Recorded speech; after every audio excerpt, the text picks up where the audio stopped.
You can doubt the QB room if you want to, but never doubt Ryan Day.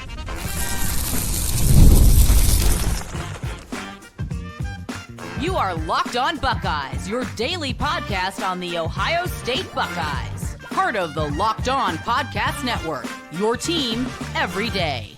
Welcome in, Buckeye fans, to your Victory Monday edition of Locked On Buckeyes, which is your daily Ohio State podcast, part of Locked On Podcast Network, your team every day. I'm your host, Jay Stevens, veteran sports talk host, delivering passionate coverage about your Buckeyes, and today's episode is brought to you by Gametime. Download the Gametime app, create an account, and use code LOCKEDONCollege for $20 off your first purchase. During today's show, we will discuss if Luke Montgomery is ready for a bigger role, as well as what you can expect from Carnell Tate in the upcoming season. But first, Ryan Day has done a great job of making himself into being a coach that is allowed to get the benefit of the doubt in certain situations.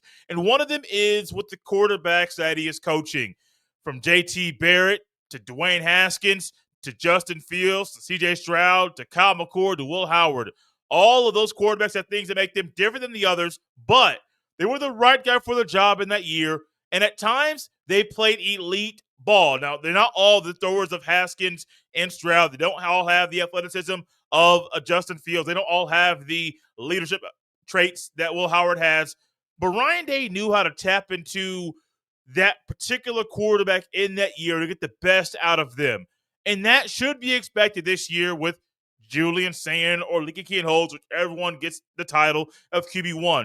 You can trust Ryan Day to, one, pick the right quarterback, but to, two, get that guy to play elite ball. And year after year after year, everyone's wondering when there's a QB competition, who's going to win the job? And then when you figure out who won the job, you're also wondering, is that guy going to play good enough ball for Ohio State to win the national championship? In this past year, I did not think Will Howard would play like he did. I mean, it's well documented on this show all offseason, sometimes even during the season, sitting here speculating and discussing day after day about Will Howard, the quarterback, and saying he's a good quarterback. He's a consistent quarterback. He's pretty efficient. Didn't really have the arm strength that I think he has. And then wait, what happens? In the playoff, shows off that arm strength. He continues his streak of being a very accurate passer and being a very efficient mover of the ball and leading the offense the way Ryan Day needs it to be. Was it like a Justin Fields? No. Was it like a Kyle McCord? No. Was it like a Haskins or Barrett? No. But what did you get? What you needed from him. And that's the thing I think going forward with Ryan Day this offseason, leading into Big Ten Media Days, leading into fall camp, is that you can trust Ryan Day with a lot of things. But you can trust him to get the quarterback right. And I say it all the time, like in Day We Trust. I know there are times when we say in Day We Trust, you're thinking like, Jay, you're being a homer. No, I'm being a realist. I don't trust Ryan Day with everything. I mean, there's one team out there that I haven't mentioned yet this show that I know might be in your mind. When I'm saying trust Ryan Day, you're thinking, wait a minute, there's a losing streak to one team, and you're saying to trust Ryan Day, but Ryan Day clearly has not shown the right way to put the right game plan together to beat that certain team. Yeah, I know. That's one thing I wouldn't say I could trust Ryan Day with. I can. He's done it before. But there's still that hesitation and the nervous feeling heading into the 12th game of the regular season because Ryan Day has showed the inability to get over the hump with his guys. He did it with Urban's guys. He hasn't done it with his guys yet. But he has done it with his guys when it comes to the quarterbacks. And I'm not going to say this year is like Justin Fields, but hear me out. Justin Fields came to Ohio State, transferred after his freshman season there in Athens. He was a redshirt freshman. And he got a little homesick. Dad talked to him, and that thing got situated pretty quickly. But he had to get up to speed. Now, it was different than this year because Justin Fields came into Ohio State, and there was no question in anybody's mind that he was going to be QB1 that year. Nobody had a question or any second thought about any of the other quarterbacks in the room that year beating Justin Fields in the QB battle. So Justin Fields was the guy. He knew that coming in, but he also knew this is a whole lot different than being Jake Fromm's backup. It's a whole lot different than wearing that Bulldogs jersey. It is the Ohio State University. with a team that could win the national championship this year, and I got to raise my level of play and play so elite and showcase my athleticism and my arm strength and the accuracy that is needed for me to be a good guy, a good quarterback, but also realizing he had an elite running back behind him. And so he didn't have to do everything. I think his numbers for that year, statistically, you may look at them and say, Stroud was cold. Excuse me. Fields was cold. Stroud was cold too. But Fields was cold in 2019, but he didn't have to do everything. He leaned on the running game. He trusted his teammates en route to making the college football playoff in the first year of the 4-team. Well, not the first year, but Ryan Day's first year being the head coach in a 4-team playoff. Let's go that route. For Julian Sayin or Lincoln Kienholz, either guy can be the quarterback this year. The offense will look different if Sayin's running the offense versus if Kienholz is, because Kienholz is he's physically more gifted as an athlete, more than Sayin. Sayin is not the type of athlete that Kienholz is. Sayin is a better passer. He has a different release, a very quick release. He has something up there here in his brain. If you're watching on the YouTube, I'm pointing him ahead right now. And the everydayers realize we have talked about the processing of Julian Sayin over and over and over this offseason because that's one of the things that made him a 5-star quarterback coming out of California. So these two guys are different.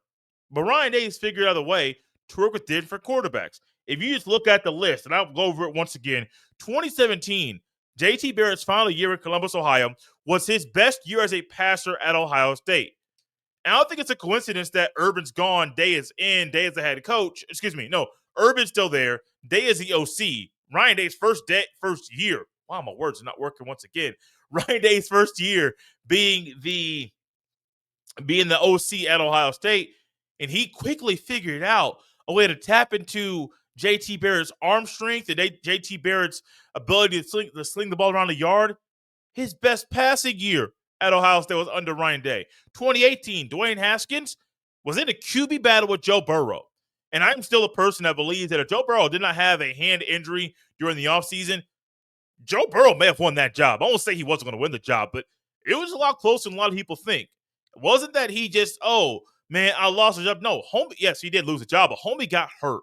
And that injury really set him back in the QB battle. Dwayne Haskins in 2018. Ryan Day got a phenomenal year in Haskins' only year as a starting quarterback. Great job, Ryan Day. Fields, a different quarterback. He was more Barrett than Haskins, but still he was different than Barrett when he's out there on the field. Great in 2019 and 2020. 2021 and 2022, Stroud, more of your typical pocket passer, more athletic than what we saw him be when he was at Ohio State. Stroud, great quarterback. Kyle McCord, easily, I'm going to make a comment, not trying to be negative about Kyle McCord and say bad things about him, but it's true. Kyle McCord, in this list, the worst starting quarterback Ryan Day's had. I don't think it's a broad or bold statement to make. It's true. But there was even a belief that Ryan Day had in Kyle McCord that when Ohio State was down against Notre Dame, they needed a score on a drive. Ryan Day trusted Kyle McCord to make a throw to Julian Fleming on the sideline, to Emeka Egbuka over the middle. He trusted him with that. So even though Kyle McCord wasn't the thrower or the quarterback, the other guys are, he knew how to push the right buttons at the right time to get the best out of Kyle McCord. Then Will Howard last year, I think he just kind of shut all of us up, questioning his accuracy, his efficiency, his arm strength, knowing that he's really athletic, but how that translates to Ohio State. Next thing you know, he doesn't really use his legs. He uses his arm and his head and his leadership qualities that he has to be the right quarterback from a year ago to lead Ohio State to win the national championship. Ryan Day has earned the benefit of the doubt. And for those people out there that are doubting the QBs in the room because of their inexperience, okay, you can doubt them. Don't doubt Ryan Day. Ryan Day will get this right this year. Ryan Day will also get something right in making sure the second wide receiver in Ohio State's receiving room plays elite ball this year. And the guy in that slot is Carnell Tate. And you can have faith that Carnell Tate will be a great receiver in the fall. This episode is brought to you by Gametime. There's nothing like the NBA playoffs. The intensity, the buzzer beaters, the fans losing their minds. It's the kind of atmosphere you must experience live. And this year's matchups are already delivering. If you want in, Gametime makes it easy and fast to get seats, even for the biggest playoff games. Prices on the app actually drop closer to tip off, and with killer last minute deals, panoramic seat views, and no surprise fees, Game Time is a total game changer. Guys, I was just on the app, and Zone Deals were offering 10% off exclusive Zone deals for FIFA Club World Cup matchups. I love that I can see my exact view before I buy. No surprises. The app makes it ridiculously simple. 2 taps and I'm done. And with a Game Time guarantee, you know you're getting the best deal. If you find a better price in the same row and section, they'll credit me 110% of the difference. Take the guesswork out of buying tickets with Game Time. Download the Game Time app, create an account, and use code LOCKEDONCollege for $20 off your first purchase. Terms apply. Again, create an account and redeem code LCKEDONCOLLEGE for $20 off. Download Game Time today. Last minute tickets, lowest price guaranteed. Thank you all for tapping in Locked on Buckeyes and making this show your first listen of the day. I hope all the dads out there had a really enjoyable Father's Day. Really just being celebrated on that day. It was my first Father's Day, and not gonna lie to you, it was kind of like, oh, well, I got things to do. I want to relax and get the attention at times, but I also don't want the attention at all because I just want to sometimes chill and not have the spotlight on me. I'm not a person that really enjoys all the spotlight as I sit here hosting a solo podcast every single day for you right here on the show in a room by myself. But I don't like all the spotlight, even though all the spotlight is on the things I'm saying 5 days a week. But Father's Day was fun. I've been wearing a hat every now this past week on the show. A hat my wife got me for Father's Day. That's a picture of my son and I. Really cool. And then my wife got me this dope Ohio State mini helmet. Those of you watching the YouTube right now see that right there on the bookshelf. But I hope everybody had a really enjoyable Father's Day and really enjoyed the weather. It was nice weather, no rain, and had some good food too. While you had some good food and while you're enjoying the weather, I really hope a lot of people out there that also enjoyed the Father's Day enjoy watching Carnell Tate play the football in the fall. Because to me, Carnell Tate is the ideal candidate to take a massive jump in Ohio State's receiving attack. Yeah, Julian Sayin or Kienholz, one of those two guys will be throwing the rock to them. I don't believe Ohio State will have a 2 QB system at all because I think that would be disaster. And I think that even with the receivers, they can work with either guy. I think the receivers will be fine. But I think the offense and the flow and the type of rhythm you need, especially as a play caller, buddy, I think that could lead to bad news bears for Ohio State. But Ohio State's had a great history under Ryan Day as a head coach of getting some really good ball out of the number 2 receivers. Now, it's a massive benefit that most of the time the number 2 receiver would be a number 1 receiver on any other team in the country. So that's a massive benefit. But from Chris Olave to Garrett Wilson to Emeka Egbuka to that's it. Maybe Cade Stover, and we'll talk about him later on. Ryan Day's figured out how to put the right guys in the right positions in the receiving attack and the receiving room under Brian Hartline's leadership and under Brian Hartline putting those guys there and helping them develop to be elite receivers. And that should be the expectation for Carnell Tate. Because like Garrett Wilson in 2020 and 2021, and Egbuka as well, and even Chris Olave in 2019, if you want to go back that far, those guys could have been number 1 receivers on other schools around the country. If you just want to stay in the Big Ten, I don't know a Big Ten team that would not have brought any of those guys in and said, you're number 2. You're number 3. It's not like Julian Fleming transferred to Penn State, where Julian Fleming already had some setbacks and already they had things that didn't make him wide receiver 1 material. These other guys would be. Let's just say when Parker Washington was at Penn State, would he have absolutely. Rashad Bateman in Minnesota, would any of these guys absolutely 100%.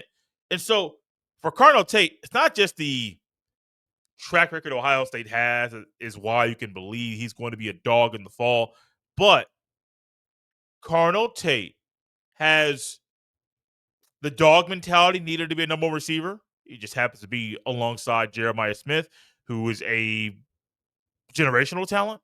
I'll go that far. Or is it the fact that he has bulked up in the right parts to make him a more physical receiver so he can be a better blocker? Absolutely. Is it his route running where he's running a route and he could beat you even before the snap of the ball because he's reading you, reading where your feet are, reading if you're head up or you're shading him or your depth between the line of scrimmage and him and trying to figure out, well, I see where he's at right now. I got something in my bag that will allow me to beat him once the ball is snapped. Maybe it's his ability to get over on top of the route way quicker than other receivers around the country. There are so many things that make Carnell Tate so unique that when you look at the track record in the history of Ohio State's second receivers, he's going to fall in the same line as that. And the only down year when I was looking at numbers before coming on the show was 2023. It's ironic because of the worst QB year for Ohio State under Ryan Day, where Ibuka and Case Stover tied for the second most receptions in the season. They both had 41 receptions that year. That wasn't a COVID year. No, sirree, Bob. It wasn't. And so I'm not trying to dive deep into that and bash any one player or two players or decisions. I'm not trying to do that because clearly in that year, McCord was the best quarterback. If Ryan Day decided to play Devin Brown, y'all would have saw me on this show going smooth off because it wouldn't have made any sense. I didn't see Devin Brown being the QB1 back then. When he played that game and a half in 2023, it was clear that McCord was the better quarterback. This past year, when he came up in backup duty or mop-up duty, I didn't see Devin Brown being a really good quarterback. And I know that Cal lost Mendoza to Indiana, and Cal brought Devin Brown out west.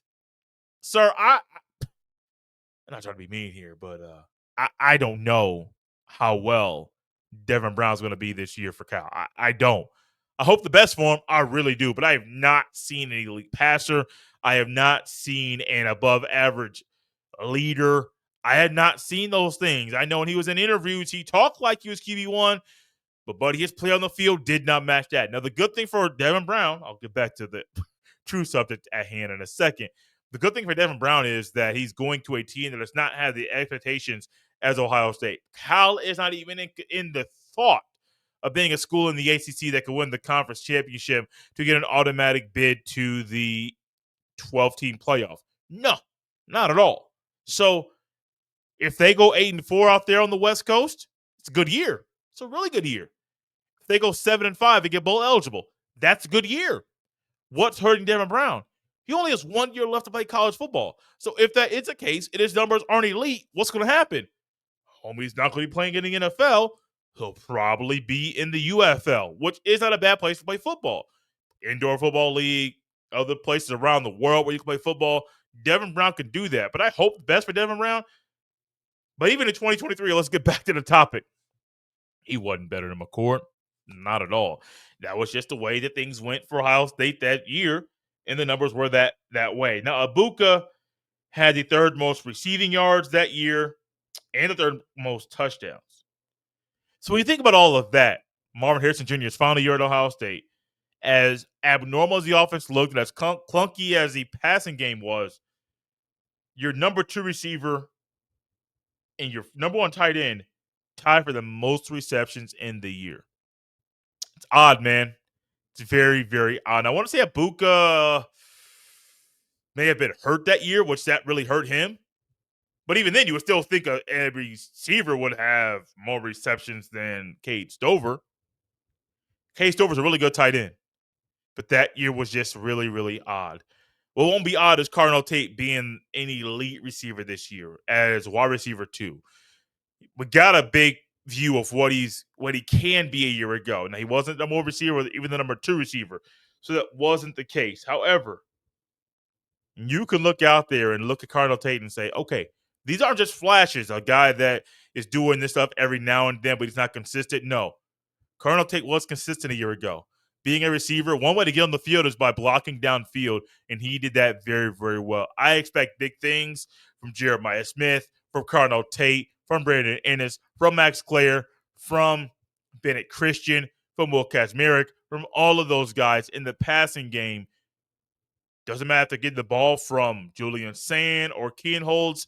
All of those guys will be dogs for Ohio State in the fall. Someone else who needs to be a dog is Luke Montgomery. I'll tell you why next.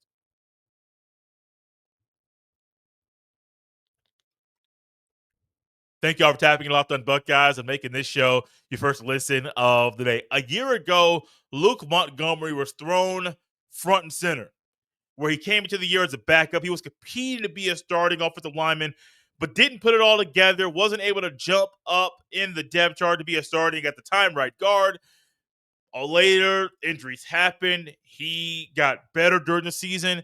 And the next thing you know, he's a starting guard / rotating guard in the college football playoff. And it worked. That formula worked for Ohio State to win the national championship. Well, a year ago, he did get the starting role as a starting guard in the playoff. One thing he still did was rotate with Austin Serveld and Tigger Shabola. Well, this upcoming year, there's no belief that Ohio State will have a rotating guard situation once again. And if they do, it will not just be a 4-game stretch. It'll be a 12-game stretch, as well as in a Big Ten championship game, as many people believe Ohio State will be in that game this year for the first time since 2020. And then also that the playoffs, that rotation will continue again. No matter if there's a rotation at guard or if Tyler Bowen decides to do something a little bit different than a rotating at guard, whatever the case may be. Luke Montgomery, one, he needs to step up and be ready to start every single year. But I also think he's ready for the role. I mean, I think when you think about a player and a player needing to step up, yeah, first let's look at the need. Is it needed? Absolutely. Because when you look at the Ohio State's offensive line this year, Ethan Onyanwa at left tackle, Montgomery at left guard, Hinzman at center. You have Shabola at right guard, Serveld at right tackle. The only thing that might move in my eyes in fall camp is on the right side of the line. It wouldn't shock me if Phillip Daniels or Ian Moore progress so well that they are the starting right tackle, and then Serveld goes down to guard. I don't think Shabola has jumped Serveld on the depth chart at all. I just think the need for Serveld right now is at right tackle. If somebody goes down and somebody needs to move over, it wouldn't shock me if Serveld at some point this year plays right guard instead of Tigger Shabola. So there is a desperate need for a bigger role for him, and not so much one being a developmental guy or one who's rotating at guard or just starting a few games in the playoffs, big games, might I add. But there's a big-time need for a stabilizing force at left guard. Donovan Jackson is gone. So, yeah, there's a need for it. But is he ready? And I think you could look back to a year ago and look at Luke Montgomery's growth as a player and look at Luke Montgomery's mentality, not just having a next man up mentality, but whatever you need me to do, I'm here to do it. I think Luke Montgomery has showed everybody in the Woody Hayes Athletic Center that it doesn't matter what you need from him on the O-line. He is right there to step up and to fulfill that role. So, yes, I do think those are big shoes to fill for him with Donovan Jackson being gone, but I think he's ready for it. I think he is not going to shy away from the moment. I think he is physically getting himself in better shape to endure 12 regular season games, a conference championship, and then games in the playoffs. I think he's ready for it. And it's a big boost for Tyler Bowen that he has a guy like Montgomery that can play left side or right side, could possibly play center, but I think with Josh Padilla as a backup center this year, that if for some odd reason Hinzman has to move from center to a different position, Padilla could come in and play that role very, very well. Ohio State's very blessed to have these guys in the room this year after losing Justin Fry to the Arizona Cardinals being the offensive line coach for that NFL team. Because let's just think for a second, if Ohio State lost Justin Fry, you bring in Tyler Bowen, you bring in two tackles, one left tackle, one right tackle out of the portal. But then after that, you're really in the same situation where the D tackles are right now. We're trying to figure out who's behind the starters? Now, on the interior, you know who's behind some of the starters. Are they ready? Now, if Tyler Bowen came in and it wasn't a situation like the D tackles are, where you are trying to go to the portal to just bring in guys, bring in bodies, bring in guys that have played a little bit, have a few starts under their belt to come in and play. Tyler Bowen can figure that thing out, but he might have a massive headache at the end of that project because it's just mind-boggling to have to worry about coming into a new place and realizing the cupboard is bare. Well, fortunately for Ohio State, the cupboard isn't bare. And I do think, let's just say, depth at tackle is stronger than it was a year ago. And I think you're going to find a situation where depth at guard isn't as strong as you would like, only because one of your backup guards is going to be your starting right tackle. And I think there's going to be a drop off between Stroud and Ian Moore or Phillip Daniels to the point that you're going to be very, very hesitant to try to move Stroud to a different spot because you're not really sure what you're going to get from the guy that's behind him. The one guy you have no idea what you're going to get, I mean, in a true game film sense, is Ian Moore. You know what you're going to get from Phillip Daniels. I just don't think, based off the things we've heard from camp and from the coaches, that he is going to be able to progress enough over the next few weeks, maybe couple of months, to start this year. I am losing track of time. My wife and I have been looking forward to certain days and different dates on our calendar to have some fun, but also there's some monumental things in our lives. And as I'm looking at the date on my computer right now, it's June 15th, and today you're hearing this on June 16th, and I'm thinking, okay, June 16th is tomorrow. I know I got some games I'm covering over the next few weeks. I know the days of those. I know that I have a basketball shootout I'm going to this upcoming Saturday. I'm trying to get my eyes on Jason Gardner, the 2027 guard that Jake Diebler recently offered, playing in a big time summer event this coming Saturday down in Carmel, Indiana. So I'm going to try to get my eyes on that. Then after that, my birthday. Then after that, trying to find time to do some other personal things. And then you got anniversary. You got my son's birthday. Got my son's birthday party. My wife's birthday. And I've got all these dates in my head. As I'm talking to you, thinking about fall camp, and I say a few weeks or a month and a half, the start of the season is right around the corner. Now I know it's September, August 30th, so I don't in all actuality, yeah, it's about a couple months away. So yeah, it's a long time, but it'll be here before you know it. And I say all that to try to look at Luke Montgomery once again and say what he did last year in the season is preparing him for the August 30th season opener against Texas. Because as I'm trying to figure out my dates in my calendar, trying to figure out events, dates, and different things that are monumental in my life, all that's true. But every day is busy, focusing on what? These certain goals, these certain dates, a birthday party, an anniversary, a certain restaurant I'm trying to go to with my wife. And I'm trying to focus on certain things. You know what Luke Montgomery can focus on right now? Week 1 against Texas. Making sure he is ready to go as a starting left guard for Ohio State. Yeah, you got all these things that are pulling you every which way. You got recruiting camps and maybe people that are trying to discuss things with you that are monetary so you can make some more money. You got coaches trying to coach you up, trying to make sure you can help the recruits as they come in on official visits. There's a lot of things pulling you this way or that way, trying to get you off task, off focus. Just focus on week 1 against Texas. That's it. Because the last time you were on the field against the Longhorns, the Buckeyes got the victory. And the next time you're on the field against the Longhorns, the Buckeyes can get the victory in that game too. Thank y'all for tapping Locked on Buckeyes and making this show your first listen of the day. For your second listen, check out the Portal Show because my guy Brian Smith has the latest rumors. He's got the portal entries and the signings. Be the most informed fan on the rapid changes to the college football landscape. Find the Portal and Locked on Buckeyes on the YouTube or wherever you listen to podcasts. You can follow me on any social media platform at jstevens07. Send every email to jstevens317@gmail.com. This has been Locked on Buckeyes right here on a Victory Monday. We'll see you next time.